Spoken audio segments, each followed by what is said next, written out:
नाज़रीन, इस वक्त की अहम खबर जम्मू कश्मीर से है। फौजी असलहा डिपो में पुरस्कार धमाका हुआ है, जिसमें 2 मजदूर जख्मी हुए हैं। अनंतनाग के खंदूरू में यह वाकया पेश आया है। काफी अहम खबर जो कि जम्मू कश्मीर से है। आपको बता दें, फौजी असलहा डिपो में पुरस्कार धमाका हुआ है, जिसमें 2 मजदूर जख्मी हुए हैं। अनंतनाग के खंदूरू में यह वाकया पेश आया है।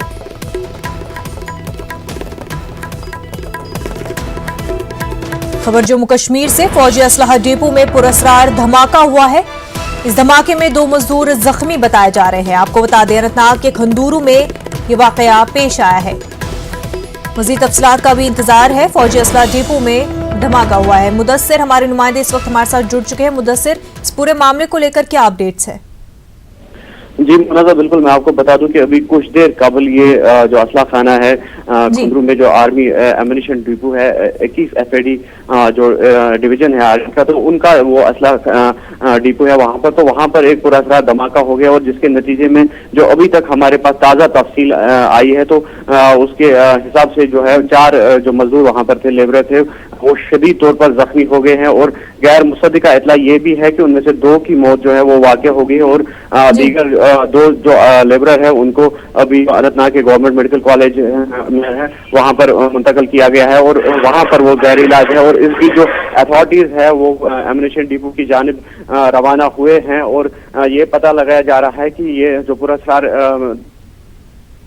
वो किस तरह से हुआ है, क्योंकि इससे कबल भी अगर 2006 की हम बात करेंगे तो एक बहुत बड़ा सानिया पेश आया था और जिसमें काफी लोगों की जान चली गई थी इसी अफला खाने में। और आज फिर वो हादसा रिपीट हो गया है और ये पता लगाया जा रहा है कि ये ब्लास्ट क्यों कर हो गया है। और अभी मैं आपको बता दूं कि फौज के जो सोर्सेज है उनसे भी हमारी बात हुई है, तो उनका ये कहना है कि जो जितने भी अफराद यहाँ पर जख्मी हुए हैं तो उनका जो इलाज है उसका जिम्मा फौज खुद उठाएगी और फौज की जानिब उसमें से जो अफराद खाना है जख्मियों के, तो पुलिस अथॉरिटी से भी हमारी बात हुई है। पुलिस अथॉरिटी जो है जख्मियों को जो अस्पताल ले जाने की मदद कर रहे हैं और जो बर वक्त इमदाद है उसमें हेल्थ अथॉरिटीज के साथ जो है सिविलियन भी जुड़ गए हैं और ये कोशिश की जा रही है कि जो जख्मी है उनको बर वक्त इलाज मिले और जो जाने हैं उनका मजीद जियान ना हो सके। मुदस्सिर, क्या ये रेजिडेंशियल एरिया है? क्योंकि अक्सर ऐसे केसेस में आग लगने की वजह से फिर आसपास में के जो मकानात हैं उनको भी खतरा होता है। जी बिल्कुल मुनाज़ा, जो ये एम्यूनिशन डिपो है ये काफी अरसे से वहाँ पर है, काफी सालों से वहाँ पर कायम किया गया है फौज की जानिब से। और इसके आसपास जो रेजिडेंशियल एरियाज है, जिस तरह से मैंने बताया कि 2006 में भी इस तरह का वाकया पेश आया था, तो उस वक्त जो है काफी नुकसान पहुंचा था जो आसपास के इलाके थे। हालांकि फौज की जानिब से फिर एक जो हुक्मनामा सादिर हुआ था, उसके बाद ये कहा गया था कि जो खंदरू के एम्यूनिशन डिपो के इर्द गिर्द जो एरियाज है वहाँ पर जो नई कंस्ट्रक्शन है उन पर मुकम्मल तौर पर पाबंदी के और इंतजामिया से भी उस बारे में जो है मुदाखलत की अपील की गई थी, लेकिन अभी तक ऐसा नहीं हो सका है क्योंकि जो लवाजमात है उसको पहले पूरा किया जाना चाहिए था, तो उसके बाद लोग जो है वहां से नकल मकानी कर सकते थे। लेकिन अभी जो है अभी तक यही तफसील है कि जो इंजर्ड है वो उनको शिफ्ट किया गया है अनंतनाग के हॉस्पिटल और शांगस से भी जो हेल्थ टीमें है वो भी रवाना हो चुकी है, क्योंकि शांगस एरिया में ही ये जो एम्यूनिशन डिपो है वहां पर कायम है। बिल्कुल मुदस्सिर, बेहद शुक्रिया आपका। नाज़रीन, इस वक्त एक और बड़ी खबर सामने आ रही है। दहली तशद्दुद मामले में पुलिस की कार्रवाई। ताहिर हुसैन के भाई शाह आलम को पुलिस ने पकड़ लिया है। चांदबाग तशद्दुद में मुलविस होने का इल्जाम है। अंकित कत्ल केस में भी शाह आलम से पूछताछ हो रही है। काफी अहम खबर है इस वक्त की। दहली तशद्दुद मामले में पुलिस ने कार्रवाई की है। आपको बता दें, ताहिर हुसैन के भाई शाह आलम को पुलिस ने पकड़ लिया है। चांदबाग तशद्दुद में मुलविस होने का शाह आलम पर इल्जाम है। साथ ही साथ अंकित कत्ल केस में भी उनसे पूछताछ हो रही है। हमारे नुमाइंदे शंकर इस वक्त हमारे साथ जुड़ चुके हैं। शंकर, शाह आलम को भी गिरफ्तार कर लिया गया है, अभी पूछताछ हो रही है, क्या कोई इन्फॉर्मेशन अभी तक मिल पाई है? देखिए, शाह आलम की अगर बात करें तो पिछले कुछ घंटों से लगातार उससे पूछताछ चल रही थी। अब उसकी गिरफ्तारी होने की जो बात है, हमारे दिल्ली पुलिस के सूत्र जो है वो कंफर्म कर रहे हैं। और शाह आलम की जो भूमिका की अगर बात करें तो जिस तरह से इसकी भूमिका जो है नजर आई थी दिल्ली में दंगे समय में, ये काफी इसकी महत्वपूर्ण भूमिका निकल के आई थी। और उस वक्त में दिल्ली में जो हिंसा हुई थी खास तौर पर जो नॉर्थ ईस्ट का जो दंगा था वहां पर इसकी भूमिका से संबंधित कई वीडियो जो है बकायदा वो देखे गए थे और कई जो लोग हैं बकायदा उसके साथ में जो आपस में कई व्हाट्सएप ग्रुप में इनके द्वारा जो बकायदा जिस तरह से बकायदा एक दंगा भड़काने के लिए जो बातचीत की गई, कई पोस्ट जो है उससे संबंधित वो पोस्ट किए गए।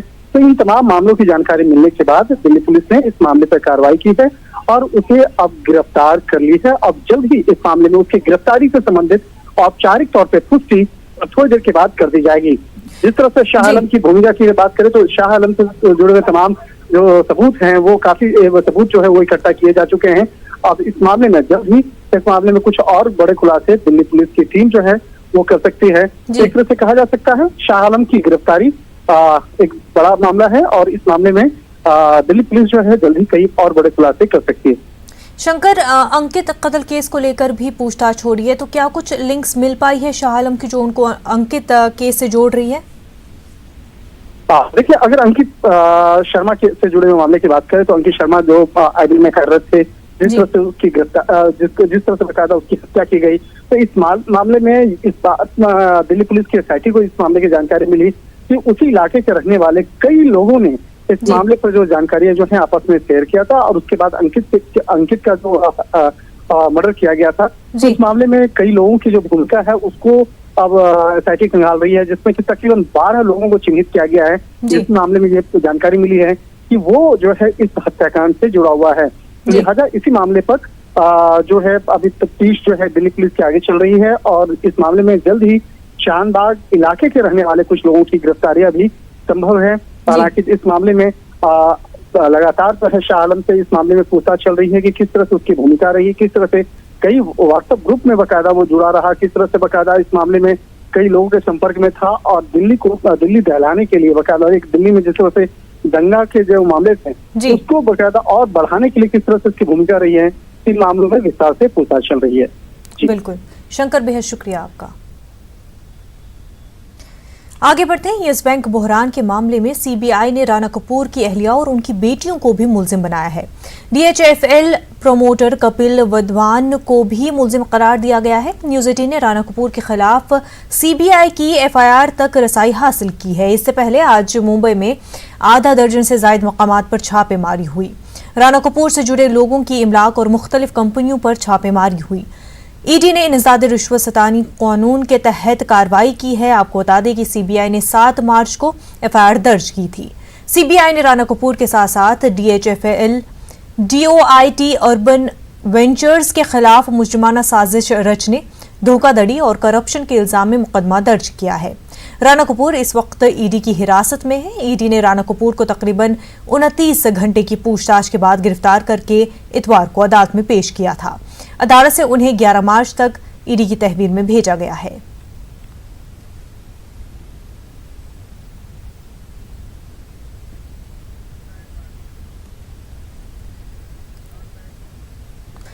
शेयर बाजार में कोहराम मचा है। ऐसी मावी सूरत हाल से सरमायाकारों में अफरा तफरी है। सरमायाकार सर पकड़कर बैठे हुए हैं। आज कारोबार के आगाज से शेयर बाजार की हालत खराब रही है और वो मजीद अबतर होती जा रही है।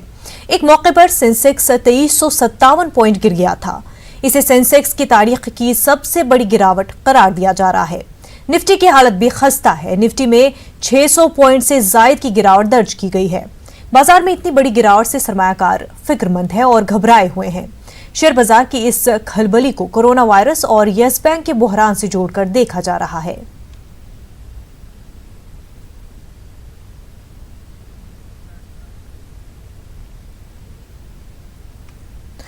शुमाल मशरक़ी दिल्ली से दानिश नाम के एक नौजवान को हिरासत में लिया गया है। दानिश पर मशरक़ी दिल्ली तशद्दुद के दौरान मुश्तबा सरगर्मियों में शामिल होने का इल्जाम है। दानिश की मां का कहना है कि पीएफआई से जुड़कर दानिश लोगों में खाने पीने का सामान बांटा करता था।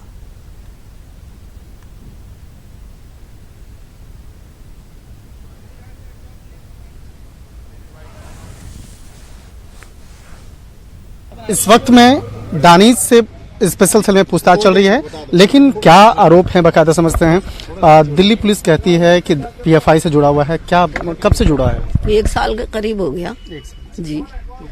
बस यही है, खाना वाना बांटिया, सोशल वर्कर का काम। बच्चे तो कर ही रहे, किसी की खिदमत करना कोई गुनाह नहीं है। अब ये गुना बना रहे हैं तो बनाते रहे, इसका तो हमारे पास कोई इलाज ही नहीं है। मेरा बच्चा तो दुकान पे बैठा है और LLB कर रहा है, इतना टाइम कहाँ है उसे जो वो ये करेगा जाके। काफी पढ़ा लिखा लड़का है। हाँ, LLB कर रहा है भाई, तो अब क्या बताएं। अब हमें से तो ये कहता है आधा घंटे में छोड़ देंगे, वहाँ सुना मैंने जाके मार्केट में कि आधा घंटे 1 घंटे में छोड़ देंगे, और अब तक कोई पता नहीं है। कल रात में भी कल रात में ही तो लाए 8 साढ़े 8 बजे उठा के, मुझे पता नहीं था, मुझे तो बताया किसी ने, मैं गई पूछा तो वहाँ पता चला कि आधा घंटे 1 घंटे में छोड़ देंगे, वहाँ ऐसा कुछ भी नहीं है। तो फिलहाल कई संगीन जो बकायदा आरोप लग रहे हैं, उनके मित्र भी हैं, उन सबसे बात करते हैं। काफी संगीन आरोप लग रहे हैं बकायदा। तमाम जो लोग हैं यहाँ पर, उनके परिचित भी कई लोग हैं, और बकायदा उन लोग जो है यहाँ पर आए हुए हैं दिल्ली पुलिस के स्पेशल सेल के दफ्तर में, और यहाँ पर दानिश से पूछताछ चल रही है। अब जो पूछताछ है बकायदा उनसे कुछ उनके जिस तरह से परिवार जो है बकायदा उन लोगों से भी हम समझने की कोशिश करते हैं, लेकिन जिस तरह से आरोप लगे हैं इस मामले पे दिल्ली पुलिस लगातार पूछताछ कर रही है, और जल्द ही इस मामले पर औपचारिक तौर पर जो गिरफ्तारी की पुष्टि भी कर सकती है। वीडियो जर्नलिस्ट अंकित जैन के साथ शंकर आनंद, न्यूज़ 18 दिल्ली। इस वक्त की बड़ी खबर यूपी से आ रही है। नाज़रीन, आपको बता दें, इलाहाबाद हाईकोर्ट ने पोस्टर हटाने का हुक्म दिया है। काफी अहम खबर यूपी से जुड़ी हुई। इलाहाबाद हाईकोर्ट ने पोस्टर हटाने का हुक्म दिया है। लखनऊ में जगह जगह पर पोस्टर लगाए गए थे। योगी हुकूमत ने लखनऊ में जगह जगह पर बड़े बड़े क्रॉसिंग्स पर पोस्टर्स लगाए थे। इलाहाबाद हाईकोर्ट ने कल समाअत की, फैसला महफूज रखा गया था और अब फैसला सामने आ गया है। इलाहाबाद हाईकोर्ट ने पोस्टर हटाने का हुक्म दे दिया है। सीएए एहतजाज के दौरान तशद्दुद का ये पूरा मामला है। उस दौरान जो भी अफराद इस तशद्दुद में मुलविस पाए गए थे, योगी हुकूमत ने उनके पोस्टर्स लखनऊ के बड़ी बड़ी क्रॉसिंग्स पर लगाए थे, जिसका नोटिस इलाहाबाद हाईकोर्ट ने लिया और अब फैसला आ चुका है। इलाहाबाद हाईकोर्ट का पोस्टर हटाने का हुक्म दिया गया है। हमारे साथ हमारे नुमाइंदे मुश्ताक आमिर जुड़े हुए हैं। फैसला आ चुका है, इलाहाबाद हाईकोर्ट ने पोस्टर हटाने का हुक्म दिया है। मजीद क्या कुछ तफसीलात है? मुन्नज़ा, बहुत बड़ी खबर है इलाहाबाद हाईकोर्ट की कि कल ही इलाहाबाद हाईकोर्ट ने खुद नोटिस लिया था कि सीए के खिलाफ जो मुजाहरा हुआ था 19 दिसंबर को, और उस मुजाहरे के दौरान जो तशद्दुद हुआ था और उसके बाद जो गिरफ्तारियां हुई थी, तो उनकी रिकवरी के लिए वो योगी हुकूमत ने पोस्टर लगा दिए थे, उन पर जुर्माना आयद कर दिया था। तकरीबन 1 करोड़ 55 लाख रुपए का जुर्माना सब पर आयद किया गया था, और उनकी जगह जगह पोस्टर पर लगा दी गई थी, उनकी तस्वीरें लगा दी गई थी, और ये कहा गया था कि इन लोगों के खिलाफ जो है ये धाराएं लगी हैं और इनको जुर्माना भरना पड़ेगा। तो हाई कोर्ट ने इस पर बहुत सख्त नोटिस लिया था, और कल ही खुद नोटिस लेते हुए ये हुक्म दिया था सरकार को कि वो बताए कि ये जो मौजूदे शहर हैं, जो एक प्रोमिनेंट लोग हैं, उनके नाम का पोस्टर इस तरह से लगाया गया है जैसे कोई आदि मुजरिम हो, कोई फरार मुजरिम हो, इस तरह से उनके नाम का पोस्टर लगाया गया है। तो एक तरह से उनकी जो है जो बेइज्जती हो रही है, बदनामी हो रही है, उनकी छवि खराब करने की कोशिश की जा रही है। हम यहाँ ये भी बता दें मुन्नज़ा कि पोस्टर में जिन बड़े लोगों के नाम और तस्वीरें छापी गई थी और जिन पे जुर्माने की बात कही गई थी, उनमें सदफ जाफर और सादिक IPS ऑफिसर दारापुरी और सिफ्तैन सादिक मौलाना कल्बे सादिक के बेटे हैं, और इसी तरह से एक बहुत बड़ा जो है मजहबी फिगर जो लखनऊ का है मौलाना सैफ अब्बास, उनकी तस्वीरें लगी थी। तो इस तरह से कोर्ट ने बहुत सख्त नाराजगी जाहिर की थी, और कल ही कहा था एडवोकेट जनरल को बुला करके कि आप इस मामले में जवाब दीजिए और इस पर जो है जो कुछ आपको करना है जल्दी से जल्दी करिए, कल हम अपना जजमेंट सुनाएंगे।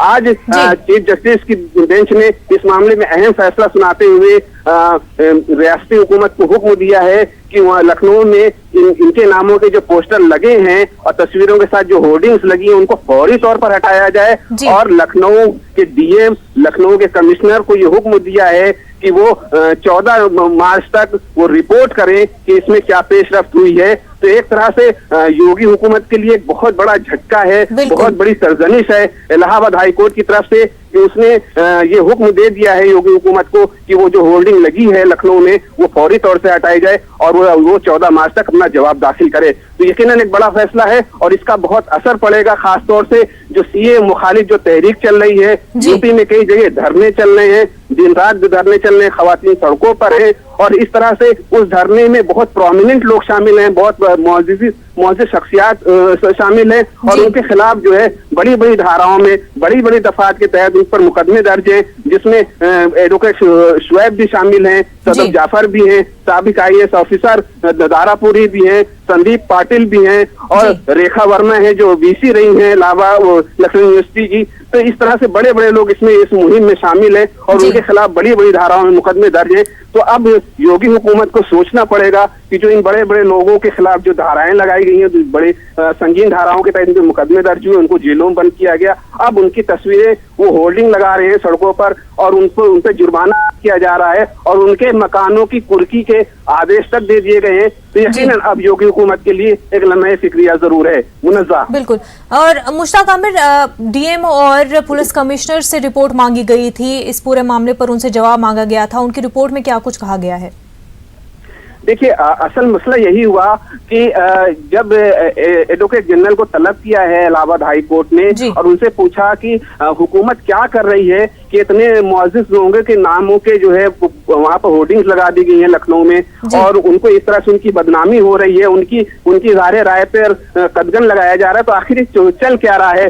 तो एडवोकेट जनरल के पास जो है कोई जवाब नहीं था, कोई माकूल जवाब नहीं था कि वो कुछ कह सके। बस उन्होंने ये कहा कि हम जो अदालत का जो रुख है, अदालत की जो बातें हैं, जो एहसासात हैं, वो हम हुकूमत तक पहुंचा देंगे।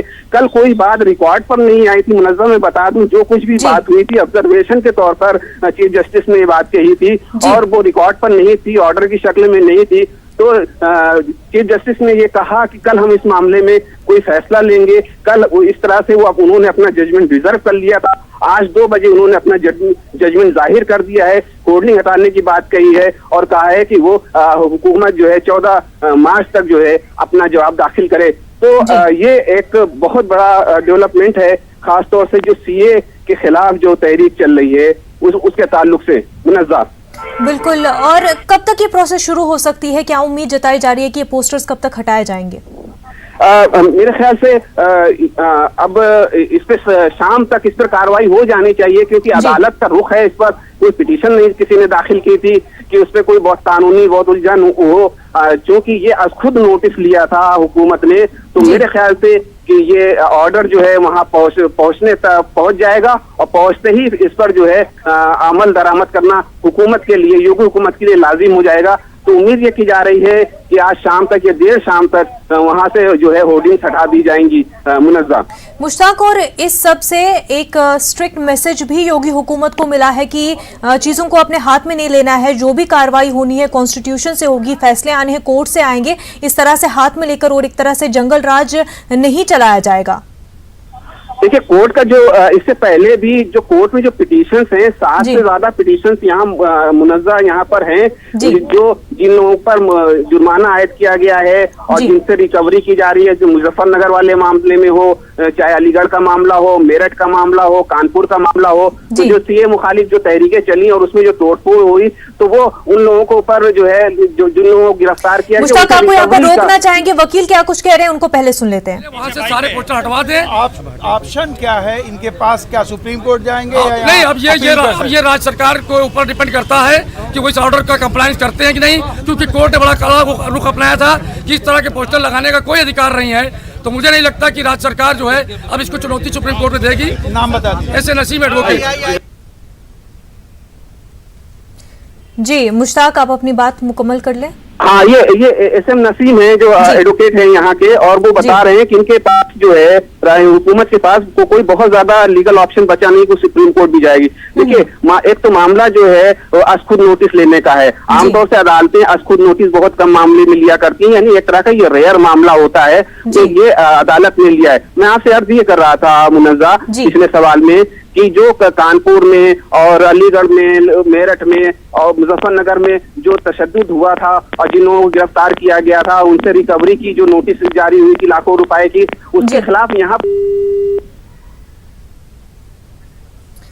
नाज़रीन, आपको बता दें पूरा मामला यूपी में हुए एनटीसीए प्रोटेस्ट के दौरान तशद्दुद का है। तो उस दौरान जिन लोगों को पुलिस ने तशद्दुद में मुलविस पाया था, योगी हुकूमत ने उनके पोस्टर्स जो है, होर्डिंग्स जो है, वो लखनऊ की बड़ी बड़ी क्रॉसिंग्स पर लगाई थी, जिसका इलाहाबाद हाईकोर्ट ने खुद नोटिस लिया और कल यानी इतवार को इस पर समाअत हुई। फैसला महफूज रखा गया था और आज 2 बजे फैसला आ गया है कि योगी हुकूमत इस तरह से पोस्टर्स जो है, होर्डिंग्स नहीं लगा सकते क्रॉसिंग्स पर। इससे पब्लिक लिबर्टी की एनक्रोचमेंट होती है। इस तरह से एक इंडिविजुअल की, एक सिटीजन की प्राइवेट लाइफ और उसकी पर्सनल लाइफ खतरे में आ जाती है। तो जल्द से जल्द वो होर्डिंग्स वापस उतारने का कोर्ट ने हुक्म दिया है। योगी हुकूमत का कहना था कि वो लॉ एंड ऑर्डर को मेंटेन करने के लिए और इस तरह के तशद्दुद को रोकने के लिए इस तरह के इकदाम उठा रही हैं। साथ ही साथ उन्होंने नोटिस भेजे थे इन पूरे मामलों में जो मुलविस थे उनको कि वो जो भी पब्लिक प्रॉपर्टी को नुकसान हुआ है उसकी भरपाई करें। और साथ ही साथ उन्होंने ये भी कहा था कि अब आगे जो है इस तरह का दंगा बर्पा नहीं होने दिया जाएगा। इसके लिए इस तरह की होर्डिंग्स जो है क्रॉसिंग्स पर लगाई गई है। लेकिन कोर्ट का साफ फैसला सामने आया कि ये इंक्रोचमेंट है पब्लिक लिबर्टी की, किसी कानून के तहत इस तरह का स्टेप नहीं उठाया जा सकता है। तो गवर्नमेंट जो है इस तरह के होर्डिंग्स को उतारे और इस तरह के होर्डिंग्स ना लगाए जाए। आपको बता दें ये होर्डिंग्स में काफ़ी अहम शख्सियात थी, फॉर्मर IAS ऑफिसर्स, चाहे ऑपोजिशन के लीडर्स हो, सोशल एक्टिविस्ट्स या फिर रिलीजियस फिगर्स भी उन लोगों में शामिल है जिनके पिक्चर्स होर्डिंग्स पर लखनऊ में बड़ी बड़ी क्रॉसिंग्स पर लगाए गए थे। उनके नाम, एड्रेस, पूरी इंफॉर्मेशन उन होर्डिंग्स में दी गई थी।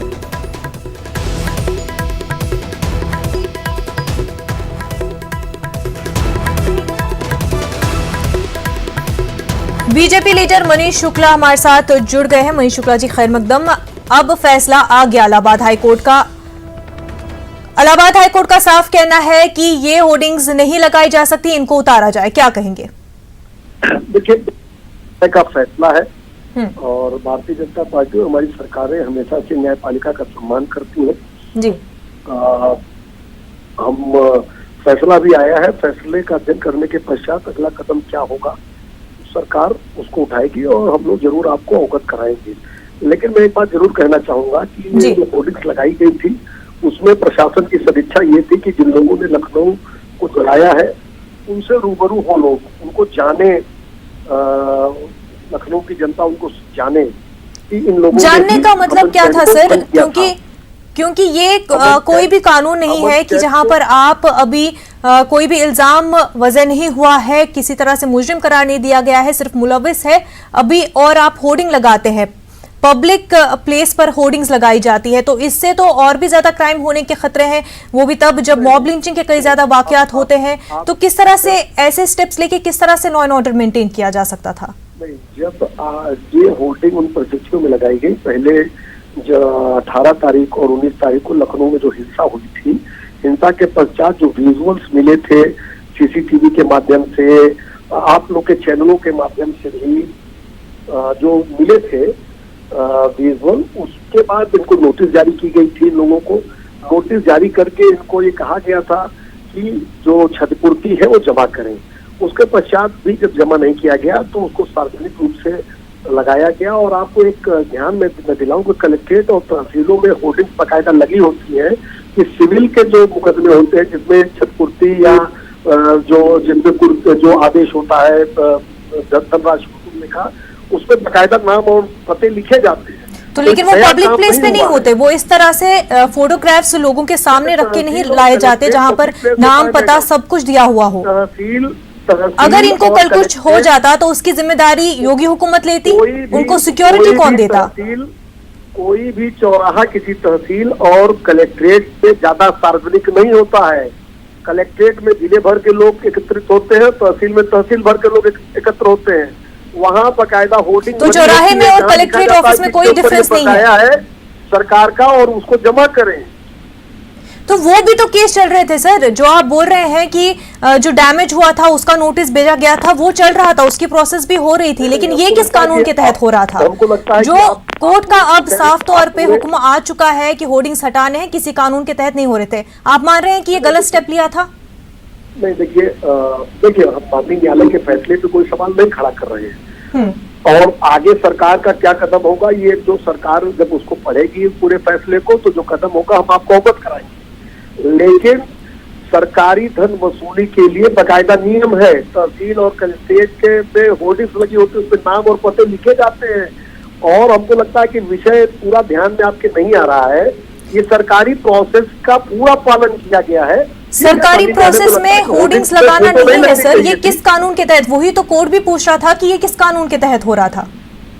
देखिए, अभी कोर्ट के किसी फैसले पे कोई सवाल का जवाब आपको मैं नहीं देना चाहिए, क्योंकि न्यायालय और संविधान का पालन करने वाली पार्टी है भारतीय जनता पार्टी। लेकिन मैं बहुत ही जिम्मेदारी से और बहुत ही अदब से एक बात मैं कहना चाहता हूँ कि प्रशासन की मंशा ये थी कि लखनऊ को जिन दंगाइयों ने जंग चलाया है, उनकी फोटो लोगों को ध्यान में आनी चाहिए और उनको पैसा जमा करना चाहिए। ये सुप्रीम कोर्ट की गाइडलाइन थी कि इस तरह की घटनाओं के सर अभी जिनको आप बोल रहे हैं कि लोगों के नजर में लाना था दंगाइयों को, अभी सिर्फ इल्जाम लगा था, अभी तक प्रूव कुछ भी नहीं हुआ था, और इनमें farmer IAS officers, political leaders, religious figures, social activists, ऐसे अहम शख्सियात है। नहीं, उसमें देखिए किसी भी पॉलिटिकल फिगर, किसी भी रिलीजियस फिगर या किसी भी व्यक्ति को इसलिए थोड़ी छूट मिलनी चाहिए कि वो रिलीजियस फिगर है, पॉलिटिकल फिगर है तो लखनऊ जला देगा। और हमको लगता है कि जिस तरह से, और ये कोई हमला केवल पब्लिक और प्राइवेट प्रॉपर्टी पे नहीं था, मीडिया की वो भी वजह उसको जलाया गया। आप लोग जब खबर दिखाने गए तो आप लोगों के ऊपर हमला हुआ, लेकिन किन्होंने किया सर? इल्जाम लगा है, प्रूव नहीं हुआ अभी तक। नहीं, और एक तरीका होता है सर, कॉन्स्टिट्यूशन किस लिए है, कोर्ट किस लिए है? नहीं, छत पूर्ति करने का जो भी प्रोसेस है उसको पूरा पालन किया गया है पब्लिक प्लेस पे होर्डिंग्स लगा के। ठीक है मनीष शुक्ला जी, बेहद शुक्रिया आपका हमारे साथ बातचीत करने के लिए। बुलेटिन में फिलहाल इतना ही, हमें दीजिए इजाजत, आदाब।